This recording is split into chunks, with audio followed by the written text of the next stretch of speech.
क्या नेपाल की तरह लूट खसोट भारत के भीतर चल रही है नेताओं के जरिए? क्या नेपाल की तरह वहां लगातार लोग गरीबी, फटेहाली, भुखमरी और बदहाली का शिकार रहते आ रहे हैं? हालात में कोई बदलाव नहीं हुआ और हिंदुस्तान में वैसे ही हालात हैं। नमस्कार, मैं राणा यशवंत आपका स्वागत करता हूं। सबसे पहले तो मेरा निवेदन है कि आप इस YouTube चैनल को सब्सक्राइब कर लीजिए और मेरे साथ रोज रहा कीजिए, ताकि जो स्थितियां हैं देश दुनिया की, उनके बारे में मेरी जो राय है या जो तथ्य कहते हैं या फिर इतिहास या सही संदर्भ जो कहते हैं, उन तक आपको ले जा करके एक तस्वीर आपके सामने रख सकूं। फैसला आपका है, जो नतीजा आपको निकालना है निकालने के लिए स्वतंत्र हैं और हम सबकी अपनी निजी राय होनी चाहिए। लोकतंत्र में हर व्यक्ति की अपनी एक निजी राय होती है और राय बनाने से पहले वो कई बातों को ज़हन में रखता है, उसके बाद वो किसी नतीजे तक पहुंचता है। और जहां भी असहमतियां होती हैं, आप समझिए कि समाज जिंदा है। लोकतंत्र में अंतर्विरोध, विरोध, असहमतियां, यह सब प्राणवायु की तरह होते हैं। लेकिन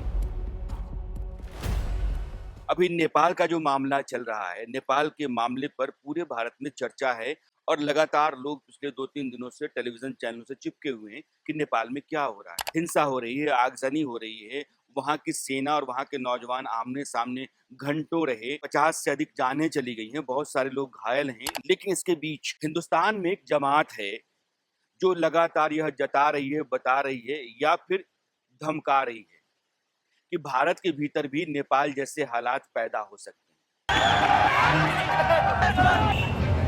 यानी कि नेपाल के नौजवान जिस तरीके से अपनी संसद को जला गए, संविधान की जितनी संस्थाएं हैं, चाहे वो सुप्रीम कोर्ट हो, राष्ट्रपति भवन हो, प्रधानमंत्री हो, पूर्व प्रधानमंत्री हो, वित्त मंत्री हो, विदेश मंत्री हो, उन सबको बुरी तरीके से पीटा गया। इस तरह के हालात पैदा कर दिए गए कि वो जा करके कहीं छुप जाएं या फिर सेना की मदद से उनको बाहर बचा करके ले जाया गया। बहुत सारा तोड़-फोड़ हुआ और वहां स्थितियां अराजक हुई। उन अराजक स्थितियों ने वहां की जो सत्ता थी उसको हटाया। एक नई सरकार या एक नई व्यवस्था नेपाल के भीतर होगी। यानी कि नेपाल का जो आंदोलन कहिए, उसको विद्रोह कहिए, बगावत कहिए, उसने वहां की मौजूदा व्यवस्था को अस्वीकार किया, रद्द किया और उसकी जगह पर एक नई व्यवस्था की मांग कर रहे। वो व्यवस्था क्या होगी, नेपाल के लोग तय करेंगे। लेकिन हिंदुस्तान के लोग जो नेपाल के हवाले से कभी श्रीलंका, बांग्लादेश और फिर नेपाल तक आते हैं, ये बताते हुए कि भारत के पड़ोसी देशों में जो कुछ भी हो रहा है, आप गौर कीजिए, वो आग धीरे-धीरे हिंदुस्तान के भीतर आ रही है। ऐसी नासमझी, कुड़मगजी या इस तरह के वाहियात सोच को लेकर के हिंदुस्तान का कोई आदमी चलता है, तो फिर वो अपने आप को क्या समझता है?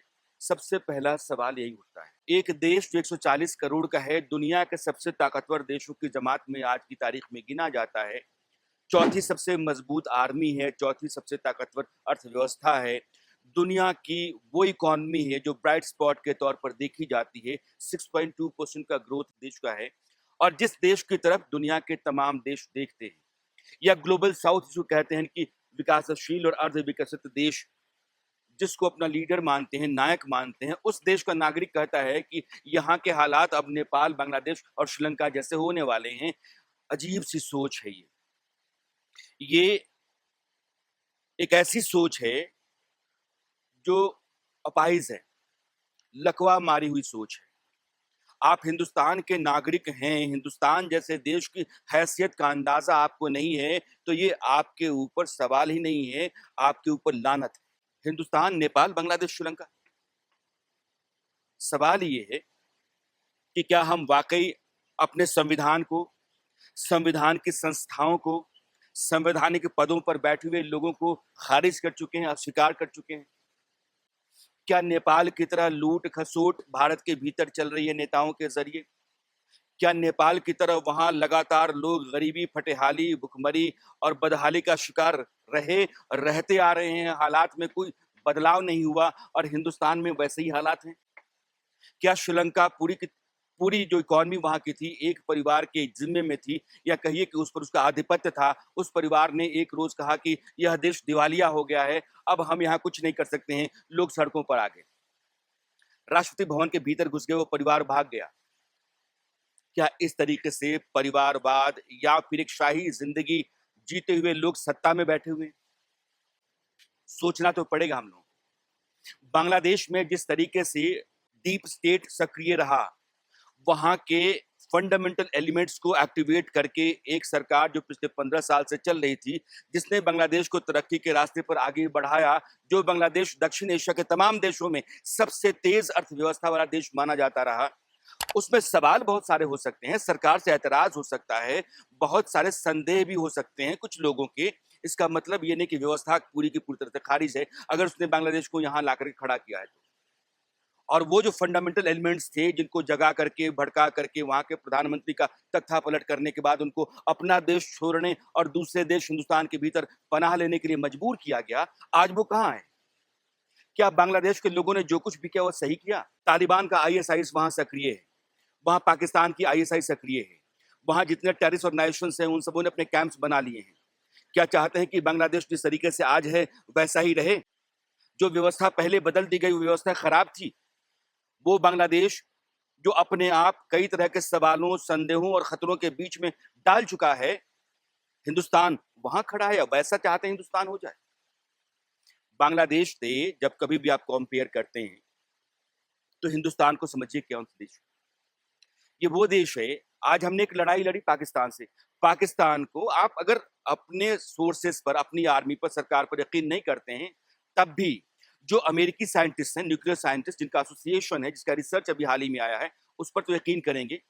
अमेरिका के बहुत सारे वैसे एक्सपर्ट्स जो डिफेंस, आर्मी और लड़ाइयों के बहुत माहिर माने जाते हैं, उनकी राय तो मानेंगे आप। उनकी रिपोर्ट और वो रिसर्चेस क्या कहती हैं, जाकर के देखिए कैसे पाकिस्तान की कमर हिंदुस्तान ने तोड़ दी। और कभी भी पारंपरिक युद्ध में पाकिस्तान हिंदुस्तान के सामने खड़ा हो ही नहीं सकता है। और उस युद्ध से हिंदुस्तान ने सबक लिया, क्या लिया है? आज हम 5th जनरेशन के फाइटर जेट्स बना रहे हैं। 5th जनरेशन का फाइटर जेट किसके पास है? रूस के पास, अमेरिका के पास है, चीन के पास है। इन 3 देशों के बाद चौथा देश होगा हिंदुस्तान। जो फाइटर जेट्स होते हैं उनकी ताकत कहाँ होती है? इंजन में होती है। हमारी कमजोरी क्या थी? इंजन। अब हिंदुस्तान फाइटर जेट का इंजन बनाने जा रहा है। जो कावेरी इंजन बन रहा है वो फाइटर जेट का इंजन है, जिसकी ताकत धीरे धीरे बढ़ती चली जाएगी और वो 97 98 न्यूक्लियर किलो का थ्रस्ट जब ले लेगी तो उसके बाद 5th जनरेशन का कोई भी फाइटर जेट के साथ वो इंजन लग जाएगा। आप स्पेस साइंस में वहां हैं कि 2017 तक दुनिया के किसी भी देश ने रिकॉर्ड नहीं बनाया था। 104 सैटेलाइट लेकर के हिंदुस्तान ने एक ही साथ सबको अपने अपने ऑर्बिट में प्लेस किया था और उसमें अमेरिका के सबसे ज्यादा सैटेलाइट थे। उन 104 में 96 दुनिया का सबसे ताकतवर देश है, विकसित देश है। लेकिन उसको पता है कि हिंदुस्तान बहुत सेफली और बहुत कॉस्टली हमारे सैटेलाइट को ऑर्बिट में प्लेस कर देगा। मंगलयान पर 7 रुपए पर किलोमीटर रफ्तार से आपके वैज्ञानिक यान भेज देते हैं। चंद्रयान पर पहली बार, जो हमारा तीसरा, पहली बार दुनिया भर में कोई देश था जो साउथ पोल पर अपने यान को पहुंचा गया। सूरज की तरफ आपका मिशन ऑलरेडी है।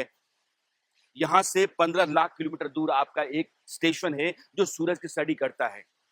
जो देश साइंस में, टेक्नोलॉजी में, आर्म्स में, एमुनिशंस में यहां खड़ा है, आपके ब्रह्मोस मिसाइल जिसने पाकिस्तान की कमर तोड़ी, जिसको याद करके पाकिस्तान की नींद आज भी हराम हो जाती है, उसकी मांग दुनिया के तमाम देशों में होने लगी है। आपके तेजस फाइटर जेट्स की मांग दुनिया के तमाम देशों में होने लगी।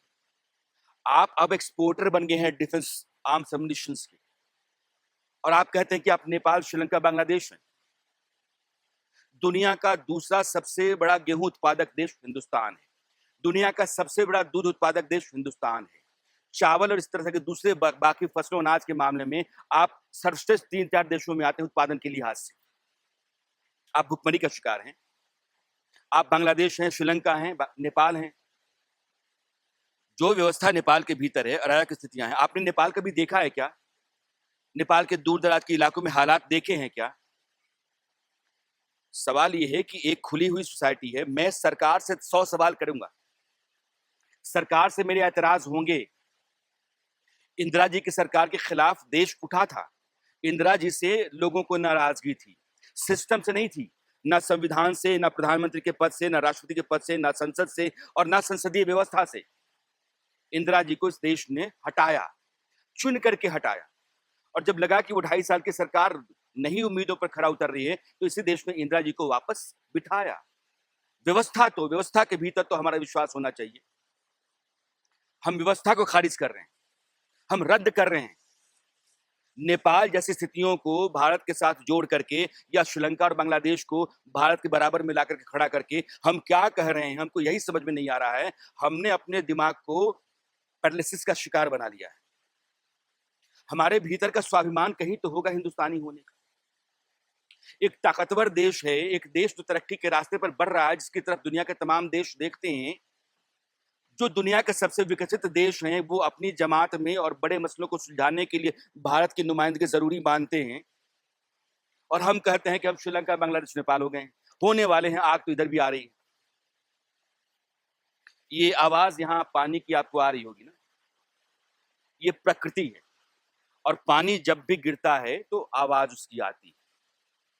ऐसे आपको उसकी आवाज नहीं आएगी, लेकिन जब वो उछलता है तो उसकी आवाज आएगी, क्योंकि वो रफ्तार पकड़ता है तो बोलता है। बोलता हुआ समाज जिंदा होता है। हवा रफ्तार पकड़ती है तो ये आवाज करती है। प्रकृति हमेशा बताती है कि हमें जीना कैसे है। हम जब चलते हैं तो इस धरती के साथ विरोध हमारा चलता है। धरती हमारा विरोध करती है, तब हम चलते हैं। ये हवा विरोध करती है, तब पक्षी उड़ते हैं। पानी विरोध करता है, तब पानी में रहने वाले जीव तैरते हैं। विरोध जरूरी है चलने के लिए, उड़ने के लिए, तैरने के लिए। ये समाज का एक बहुत ही आवश्यक अंग है। लेकिन विरोध ऐसा नहीं होना चाहिए कि हम सोच को ही गिरवी रख दें, हम उसको ही कहीं जा करके डंप कर दें। हम हिंदुस्तानी हैं, हिंदुस्तानी होने पर हमें गर्व है। हमारी एक व्यवस्था है, हमारे पुरखों ने हमें संविधान दिया है, संवैधानिक व्यवस्था दी है, लोकतंत्र दिया है। इसके भीतर हमारा ऐतराज होगा, ऐतराज का विरोध हम अपने तरीके से करेंगे। सरकारें आती हैं, जाती हैं, ये सिस्टम यही रहता है। हम आप यही रहेंगे, पीढ़ियां आएंगी, जाएंगी। और जो मुल्क बहुत ऊपर जाते हैं, बहुत आगे जाते हैं, उनके भीतर संयम होता है विरोध के साथ साथ। मेरा रास्ता है, मेरा आपका विरोध हो सकता है। विरोध का मतलब ये थोड़े कि मैं लाठी डंडा लेकर के आप पर पिल जाऊंगा। थाना है, कोर्ट है, कचहरी है, व्यवस्था दी गई है। जहां व्यवस्था नहीं होती है आवाज उठाने की, मेरी सुनी नहीं जाएगी, मैं सिर्फ सहने के लिए हूं, वो एक बंद व्यवस्था होती है। उस बंद व्यवस्था के भीतर उस तरह के आक्रोश पैदा होते हैं जो श्रीलंका, बांग्लादेश और नेपाल में हुए हैं, या फिर पैदा करवा दिए जाते हैं। लेकिन जिन लोगों को ऐसा लगता है या बड़ा सुकून महसूस करते हैं कहते हुए कि नेपाल वाला हाल हिंदुस्तान का होने वाला है, या उस तरह से कभी भी लिखते समय सोशल मीडिया पर या कहते समय अपने भीतर हिंदुस्तानी होने का भाव रखते होंगे, तो कम से कम उस भाव के सामने खुद को भी खड़ा कर लें। फिर वो भाव आपसे क्या सवाल करता है खुद ही समझ में आ जाएगा। अपने सवाल का जवाब हमारे पास है, हम शायद उसे देखना नहीं चाहते। आईना अगर सामने है और हम पलट करके कहीं और देखते हैं, इसका मतलब ये है कि हम सच से मुंह छिपाते हैं। सच ये है कि हम हिंदुस्तानी एक बहुत खुशकिस्मत लोग हैं। हम हिंदुस्तान होने के नाते इस धरती पर सबसे बेहतर व्यवस्था ऊपर वाले ने भी कहीं दी होगी, हिंदुस्तान के भीतर दी। हमारे पुरखों ने आजादी लेने के बाद जिस तरह का सिस्टम खड़ा किया, वो हमारी बेहतरी के लिए, और दुनिया में शायद सबसे खुली व्यवस्था है। माफ कीजिएगा।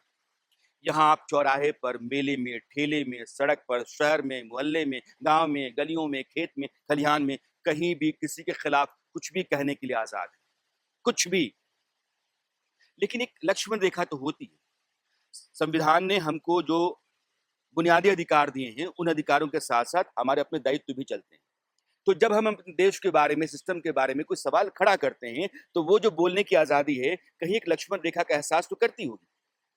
और वो एहसास ये है कि हम हिंदुस्तानी हैं, हमारा मुल्क नेपाल, बांग्लादेश, श्रीलंका नहीं है। और हम जिस व्यवस्था के साथ है उसमें सहमतियां असहमतियां होंगी, हम अपने तरीके से उसका समाधान ढूंढेंगे। लेकिन दूसरों के घर को देख करके हम अपने घर के हालात नहीं बताएंगे, या इस तरह से माहौल पैदा नहीं करें कि यहाँ भी वैसे हालात होने वाले हैं। ये दरअसल हम अपने खिलाफ ही आग बो रहे हैं। यहाँ अगर मेरा घर जलेगा तो आपका जलेगा, हम सबका जलेगा, ये हमारा है। तो इसके भीतर आग बोने, आग पैदा करने की कोई भी ऐसी मंशा है तो दरअसल हम अपने खिलाफ ही खड़ा हो रहे हैं, हम अपने आप को खत्म कर रहे हैं। इसलिए इस दिमाग से, इस सोच से, इस मानसिकता से बाहर आने की जरूरत है कि हिंदुस्तान में वही होने वाला है जो श्रीलंका, बांग्लादेश और नेपाल में हुआ है। मैंने सिर्फ अपनी राय दी है और यहाँ मैं घूमने आया था, लेकिन जो सोशल मीडिया पर लगातार पढ़ता रहा तो मुझे लगा कि नहीं, आप सबकी अपनी राय है, मैं अपनी राय पर थोप नहीं रहा हूँ। मेरी राय से सहमत होने, असहमत होने का अधिकार अब भी आपके पास है, लेकिन मैं खुद को उस दबाव से मुक्त कर सकूं कि इस नागरिक होने के नाते देश का मुझे मेरी बात रखनी चाहिए, मैं यह बात रख रहा हूं। बहुत बहुत शुक्रिया आपका। नमस्कार।